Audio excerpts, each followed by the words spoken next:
It's critical to build an inclusive culture, really for two reasons. One, when women represent a tremendous market opportunity as investors. In fact, we quantified as part of the research I talk about in the book that women in the US control 11.2 trillion of investable assets. Yet the majority, over 50% of women here in the US do not have a financial advisor. And of those who do, they don't feel understood. We also see that the numbers of women in the industry are still dramatically low. Something in the range of 20 to 25% of women on the front lines of financial advisory firms, and even lower in middle and upper management. So we do need gender smarts and an inclusive culture, not only to better reach and serve women as an investor base, but also to better retain and accelerate women in the business. So as I mentioned, women control 11.2 trillion of investable assets, but we quantify that as much as 5 trillion of those investable assets are on the sidelines.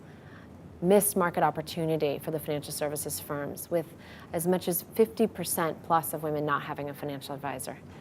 But we also found it's a missed opportunity for women as investors.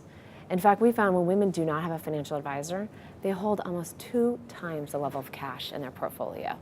Now, that's not just a missed opportunity for women in terms of wealth creation, and then for the industry in terms of profitability. But in my view, it's also a missed opportunity for economic growth, also for social change, because we know women very much are focused on allocating capital to the positive impact and the way in which they want to see innovation and shape the world.